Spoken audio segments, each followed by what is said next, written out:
अगर 7 दिन लगातार कंटिन्यू बारिश हो तो वहां पर तो पानी से एकदम बाढ़ ग्रसित क्षेत्र हो जाएगा ना। लेकिन वहां बाढ़ ग्रसित क्षेत्र ठाकुर जी नहीं हुआ, धूल अलग से उड़ रही।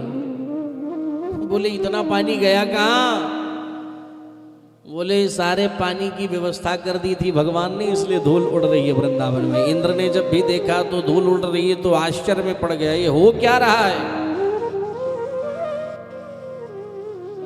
ये पानी गया कहाँ?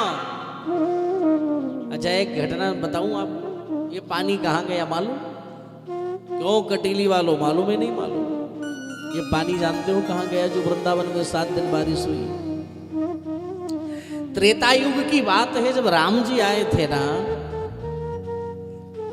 तो एक दिन राम जी के साथ बैठे बैठे किशोरी श्री जानकी जी ने राम जी से निवेदन किया कि हे राघव, हमारे मन में बड़ी अभिलाषा है कि किसी ब्राह्मण विप्र देवता को घर में बुलाओ और उनको मैं अपने हाथों से भोजन बना करके खिलाऊं तो मुझे बहुत आनंद मिलेगा। राम जी ने कहा ठीक है। तो राम जी ने भाई कुछ ब्राह्मणों को निमंत्रित किया, लेकिन जो ब्राह्मण आए वो ब्राह्मण बस कोई 2 पूड़ी खा रहा है, तो कोई 4 पूड़ी खा रहा है, तो कोई 8 पूड़ी खा रहा है, तो कोई 5 पूड़ी खा रहा है।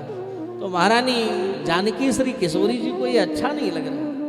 वो कह रहे हैं कि कोई थोड़ा हृष्ट पुष्ट ब्राह्मण आए जो अच्छे से भोजन करे। ये क्या, ये इतने दुबले पतले इसीलिए ब्राह्मण आजकल के हो रहे हैं। भगवान ने सोचा कि हमारी देवी जी के मन में बड़ी श्रद्धा है और किशोरी जी के मन में बड़ी श्रद्धा। तो एक दिन बैठे बैठे अचानक याद आया, सो भगवान ने श्री अगस्त जी को मन ही मन याद कर लिया। किसको याद किया? अगस्त ऋषि को याद किया। ध्यान से सुनना। और जब अगस्त ऋषि को याद किया तो निवेदन कर दिया किशोरी जानकी जी से कि आज एक ब्राह्मण देवता आपके यहाँ भोजन करने आएंगे, सारी तैयारियां कर लो। और किशोरी श्री जानकी जी ने संपूर्ण तैयारियां की, बढ़िया बढ़िया 3-4 प्रकार की सब्जी बनाई, भाजी बनाई, पूड़ी बनाई, चकौड़ी बनाई, मकौड़ी बनाई, पापड़ बनाई, ये बनाई, वो बनाई, ये बनाई, वो बनाई, सब कुछ बनाया। और बनाने के बाद में रख दिया, भोग लग गया भगवान का। और जब ब्राह्मण देवता आए, अगस्त ऋषि जी बैठे भोजन करने, महाराज 15 प्रकार की कटोरी माता जी ने लगाया सामने।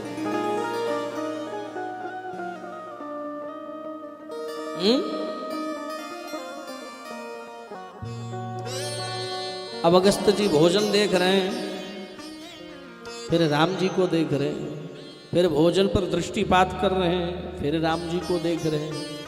राम जी से इशारे से पूछ रहे क्या करूं सरकार, किस प्रकार का भोजन करूं?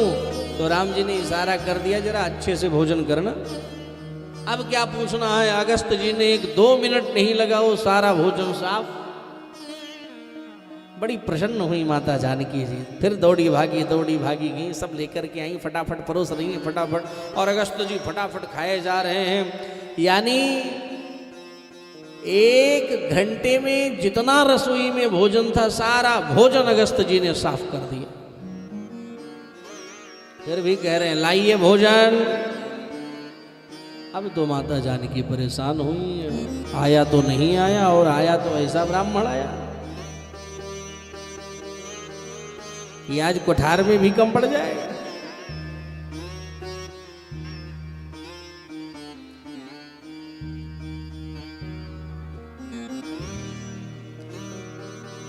तो फिर फटाफट आटा वाटा लगा करके माता जी ने फिर फटाफट खिलाया, लेकिन पूरा कर नहीं पा रही हैं। जब बहुत परेशान हो गई तो गणेश जी के पूरे परिवार को माता जी ने बुलाया, यानी उनकी धर्म पत्नी जो दोनों हैं और गणेश जी को, यानी ये 3-4 लोग मिल करके भोजन बनाने लगे। भोजन करते करते अगस्त जी को दूसरा दिन बीत गया। ठाकुर जी भोजन का बंद करने का नाम नहीं ले रहे।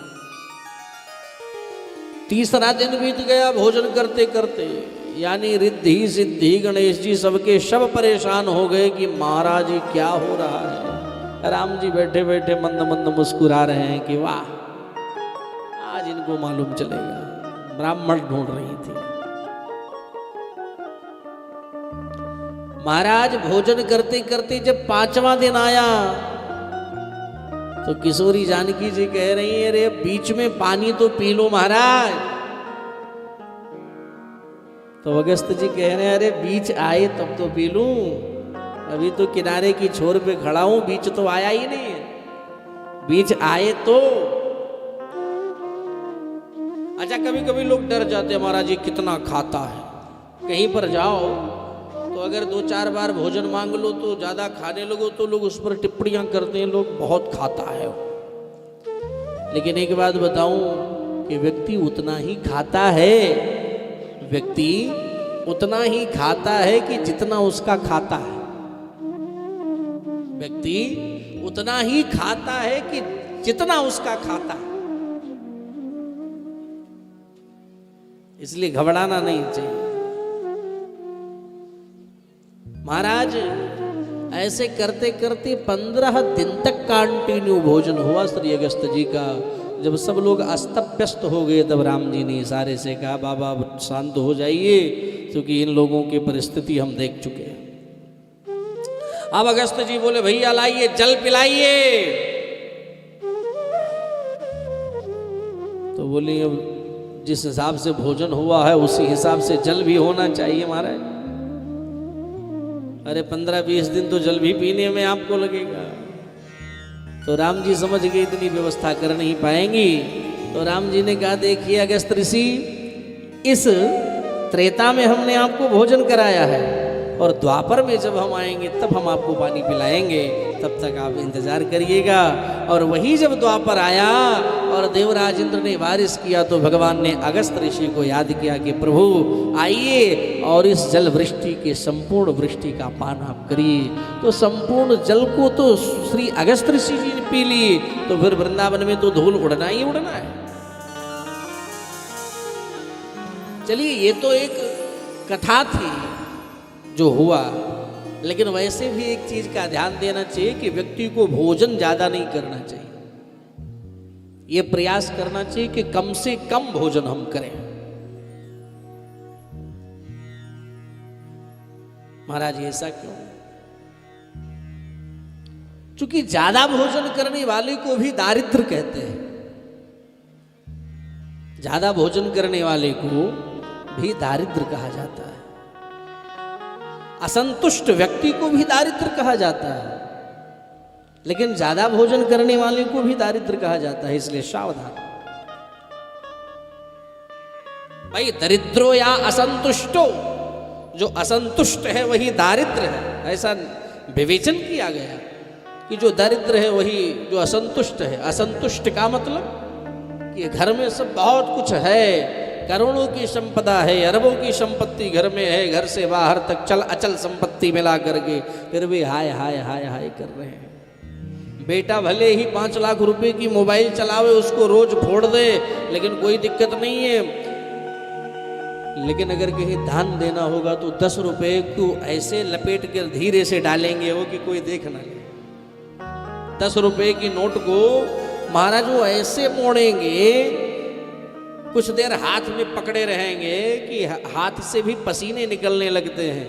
यानी वो पैसा भी कह रहा है बार बार चीख चीख के, आंसू बहा बहा के, हम आपको छोड़ना नहीं चाहता हूं।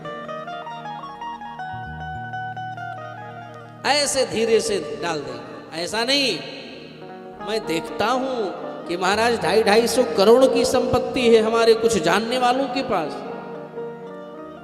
और उनका जो नाती है, नाती पोता है महाराज, वो 800-800 रुपए के बर्गर खाते हैं, जिनकी अवस्था 4 वर्ष की है। 800 रुपए का बर्गर, 900 रुपए का एक बर्गर खाते हैं। लेकिन जब स्वयं वो व्यक्ति जब हर कार्य को देखते हैं, अगर कहीं 10 रुपए दान करना पड़ जाए उन लोगों को, तो महाराज 3 दिन तक उनको बुखार रहता है, फीवर आता है। क्या होगा? धन को हमें कैसे खर्च करना चाहिए? कमाना तो हम सीखे, लेकिन धन को अगर खर्च करना सीख जाओगे तो वो धन हमेशा शुद्ध रहेगा और आप भी शुद्ध रहोगे, परिवार भी शुद्ध रहेगा, और जब तुम्हारी आगे वाली यात्रा होगी तो वो भी परम पुनीत पावन रहेगी, और नहीं तो हमेशा सब बेकार बेकार रहेगा। तो धन को अगर शुद्ध करना सीखना है, धन को कैसे शुद्ध किया जाए अगर ये सीखना है, तो हमारे आदरणीय सूर्य प्रताप सिंह जी से सीखिए। ताली बजाकर इनका सभी लोग स्वागत करिए।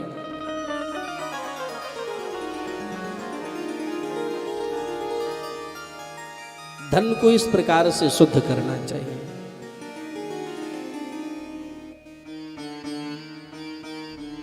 तो इसलिए ज्यादा भोजन व्यक्ति को करना नहीं चाहिए, ये नुकसान करेगा।